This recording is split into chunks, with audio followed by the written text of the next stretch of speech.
Hi అండి. మీకు మునక్కాయ నిలవ పచ్చడి తెలుసా? తెలిసింటే నేను ఎలా పెడతాను అనేది కూడా ఒకసారి చూడండి. నేను కొంచెం వెరైటీగా పెడతాను. టేస్ట్ మాత్రం సూపర్గా ఉంటుంది. ఇప్పుడు మునక్కాయలు మనకి రేట్ తక్కువ వస్తున్నాయి. మంచి నాటుకాయలు లావులావుగా వస్తున్నాయి కదా, గుజ్జు కూడా బాగుంటుంది. వీటితో అయితే మునక్కాయ నిలవ పచ్చడి పెడుతున్నాను.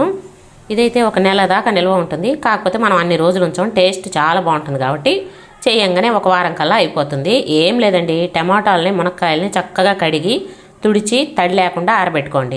తర్వాత టమాటాలని సన్నగా కట్ చేసుకోండి, లేదంటే చాపర్లో వేసుకొని సన్నగా తురుము పట్టుకోండి. మిక్సీ పట్టద్దు. తర్వాత ఒక ప్యాన్లో నూనె వేసుకొని కొద్దిగా నూనె ఎక్కువ వేసుకోండి.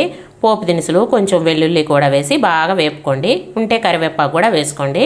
తర్వాత మునక్కాయ ముక్కల్ని కూడా వేసేసి మనం టమాటాలని ఇలా సన్నగా చేసి పెట్టుకున్నాం కదా, ఇదంతా కూడా ఇందులో వేసేసుకోండి. మంటను మీడియం టు సిమ్లో పెట్టుకొని ఒక 10 to 15 మినిట్స్ బాగా మగ్గించుకోండి. టమాటా గుజ్జంతా మగ్గాలి కదా. ఈలోపు మిరప్పొడి వేసుకునే పని అయితే ఒక గ్లాస్ మిరప్పొడి, ఒక గ్లాస్ ఉప్పు వేసుకోండి. నేనైతే నాటు మిరపకాయలు మిక్సీకి వేసుకుంటున్నాను. ఇవి కొంచెం ఘాటు తక్కువ ఉంటాయి. ఈ పొడి అయితే వేస్తున్నాను.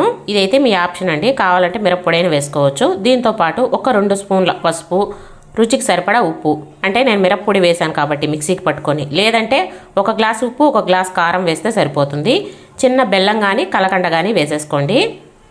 అన్నీ వేసేసిన తర్వాత బాగా కలుపుకొని మూత పెట్టేసి మంటను సిమ్లో ఉంచేసి ఒక 10-15 నిమిషాలు బాగా మగ్గనివ్వండి. మనం వేసిన కారం ఉప్పు అంతా కూడా మునక్కాయలకి పట్టేస్తుంది. ఇప్పుడు వచ్చేసి మూత తీసేసి ఒక 2 నిమ్మకాయల్ని రసం తీసేసి ఆ రసం వరకు దీంట్లో కలుపుకోండి.